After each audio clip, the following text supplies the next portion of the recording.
আসসালামু আলাইকুম। আশা করি সকলেই ভালো আছেন। আপনারা দেখতে পাচ্ছেন যে আমাদের প্রথম পর্বে বা যে এই এসিটা যখন নষ্ট হয় আমরা কিন্তু ফুললি চেক করে বিস্তারিত জানানো হয়েছে যে এটা কেমনে কি হয়েছিল। তার সম্পূর্ণ ভিডিওটা কিন্তু প্রথম পর্বে আছে, যদি কেউ না দেখে থাকেন দেখে আসতে পারেন, তাহলে বুঝতে সুবিধা হবে। তো ওটা ছিল রিফ্রিজারেন্ট R410-এর এসি, গ্যাসের এসি। তো ওটা হচ্ছে জেনারেলের। তো আমরা ওইখানে এখন রিফ্রিজারেন্ট R22 গ্যাসের কম্প্রেসার লাগাবো, কমপ্লেন স্ক্রু কম্প্রেসার লাগাবো। তা 4.5 টন এসি। তা এই যে এটা করার জন্য যে কাজগুলো করতে হবে আমাদের, দেখা যাচ্ছে ওখানে ছিল আমাদের রিফ্রিজারেন্ট R410 গ্যাসের এসির কম্প্রেসার বা এসি। এখন আমরা 22 গ্যাস লাগাবো। তো ওই ক্ষেত্রে আমাদের যেটা করতে হবে, সর্বপ্রথম এসিটাকে ইনডোর আউটডোর খুলে আমাদের সম্পূর্ণ ওয়াশ করতে হবে নাইট্রোজেন এবং অকটেন বা থিনার দ্বারা। তা আমরা ওইটাই করতেছি। আমরা প্রথমত অকটেনের মাধ্যমে আমাদের এসিটাকে সম্পূর্ণ ওয়াশ করার চেষ্টা করতেছি। আর এই যে এখানে যে একটা স্ট্যান্ডার ছিল, স্ট্যান্ডার উপরে যে ক্যাপিলারিটা ছিল, আমরা ক্যাপিলারিটা কিন্তু কেটে ফেলছি। ক্যাপিলারি কেটে আমরা এখানে একটা নন লিটার লাগিয়ে আমরা ফ্ল্যাশ মারতেছি বা ফ্ল্যাশ দিয়ে ওয়াশ করতেছি। এই যে অকটেনে আমাদের ইনডোর ইভাপোরেটর যে কয়েলটা আছে, এটাও আমরা অকটেন দ্বারা ওয়াশ করব, কেননা আমাদের ওয়াশটা খুবই জরুরি। আমরা যেহেতু রিফ্রিজারেন্ট R22 গ্যাসের কম্প্রেসার লাগাবো, তো অবশ্যই আমাদের এখানে ওয়াশ খুব জরুরি। ওয়াশটা না করলে কিন্তু বুঝতে পারতেছেন, যেহেতু গ্যাস নাম্বার পরিবর্তন, কম্প্রেসার পরিবর্তন। আগে ছিল আমাদের 410 মানেই রানিং প্রেশার 110 প্রেশার, আর এখন আমাদের রানিং প্রেশার থাকবে 60 থেকে 70। তাহলে এটা বুঝতে হবে আপনাদের, যদি আমি ভিতরে ওয়েল রাখি 410-এর ওয়েল, তাহলে 22-এর ওয়েল হয়ে এক হয়ে দুর্ঘটনা ঘটার সম্ভাবনাও থাকতে পারে, যে কোনো সমস্যাও হতে পারে।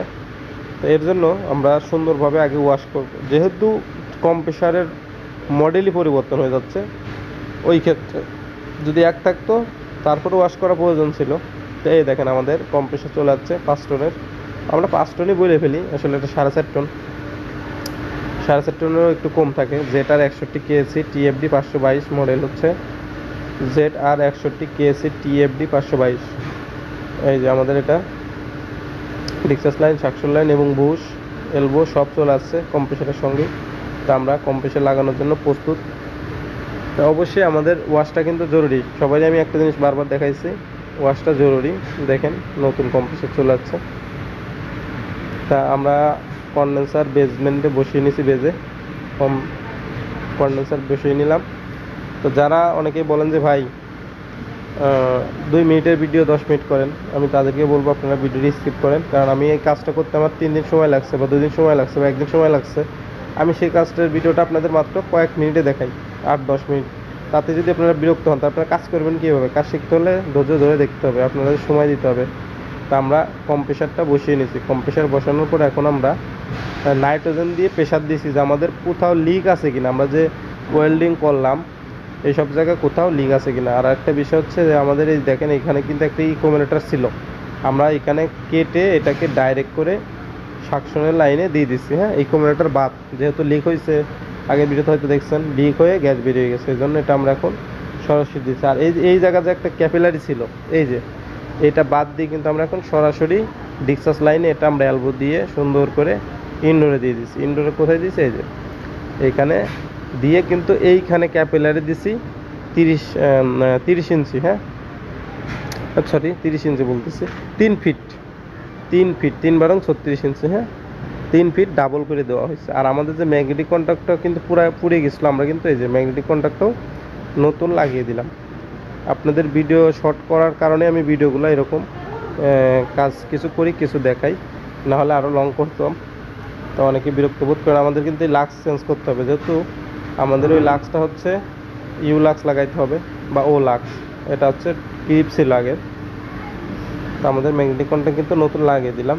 তো আমরা এখন আউটডোরের সকল কাভার লাগিয়ে দিব। মূল কাজটাই কিন্তু ওয়াশটা খুব ভালো মতো করতে হবে, যেহেতু 410-এর জায়গায় 22-এর গ্যাস পরিবর্তন করে কম্প্রেসার পরিবর্তন করা হচ্ছে, অবশ্যই ওয়াশটা জরুরি। তা এখন আমাদের বেকমের কাজ চলতেছে, আমরা বেকম করব। বেকমটা করা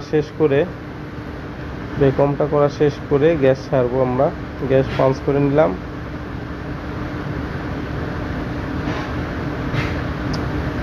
বিসমিল্লাহ। আমরা রিফ্রিজারেন্ট R22 গ্যাস টাচ করতেছি, দেখতেই পাচ্ছেন রিফ্রিজারেন্ট R22। তা অবশ্যই আবহাওয়াটা একটু যখন গরম থাকে তখন গ্যাস চাষ করাটাই বেটার হয়, ঠান্ডা অবস্থায় গ্যাস চাষ করা যায় না। ভুল হবে বললে, করা যায়। এই যে রিফ্রিজারেন্ট 22 গ্যাস, হ্যাঁ রিফ্রিজারেন্ট 22। অবশ্যই চেষ্টা করতে হবে আমাদের যেন একটু আবহাওয়া উষ্ণ গরম থাকা অবস্থায় গ্যাস চাষ করলে গ্যাসটা ঢোকে, ঠান্ডা অবস্থায় সিলিন্ডার থেকে গ্যাস যাইতে চায় না। আর অবশ্যই একটা কথা বলি, ভিডিওতে ভুল হতে পারে, ভুল দুটি ক্ষমা দৃষ্টিতে দেখবেন। কারণ অনেক সময় ভিডিও করি, কাজ করি, দেখা যাচ্ছে যে কাজের অনেক সময় কিছু স্কিপ হয়ে যায়, আবার কিছু আছে থেকে যায়। এই যে বিষয়গুলো আছে এগুলা সব মিলে দিলেই একটা ভিডিও। তো আমাদের কম্প্রেসার স্টার্ট হয়ে গেছে, রানিং হয়ে গেছে। আমাদের স্টার্টিংয়ে নিচ্ছে হচ্ছে 6.4, অর্থাৎ আমাদের 100 প্রেশার গ্যাস ঢোকায়া স্টার্ট করে 6.4 নিচ্ছে।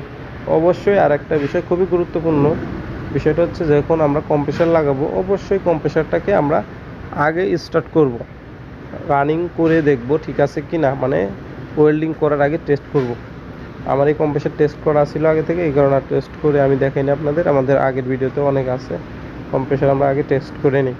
বাই চান্স মেকানিক্যাল সমস্যা থাকতে পারে, ওই ক্ষেত্রে কিন্তু যেখান থেকে আনছেন ওখান থেকে পরিবর্তন করার সুযোগ থাকতে পারে। যদি ওয়েল্ডিং করে ফেলেন তাহলে আর কিছু করার নেই।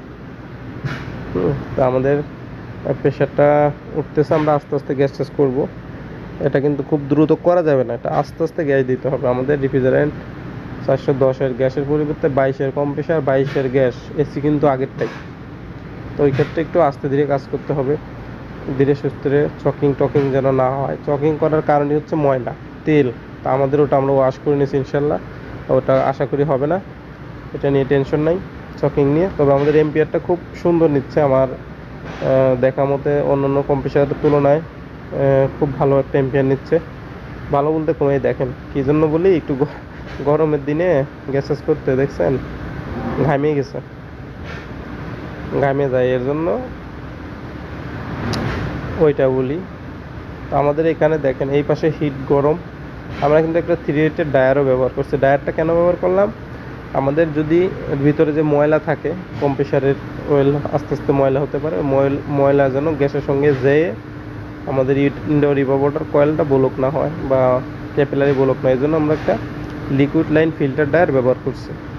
দেখেন 6.7, অর্থাৎ 7 নিবে, টোটালি 7 এম্পিয়ার নিবে ফুল লোডে গেলে। উপরে দেখেন কি ঠান্ডা।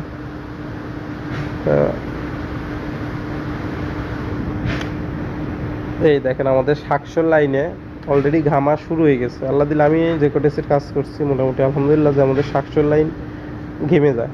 700 লাইন কখন ঘামবে, যখন একটা এসি প্রপারলি ঠান্ডা হবে তখনই কিন্তু 700 লাইন ঘামবে, এটা মনে রাখবেন। একটা এসি দেখেন ইনডোর দিয়ে, আপনার তো এটা দেখাতে পারতেছি না, ইনডোর দিয়ে সম্পূর্ণ যখন ঠান্ডা বেরোবে তখনই হচ্ছে আউটডোরের 700 লাইন ঘামবে, তার আগে ঘামার কোনো চান্সই নাই।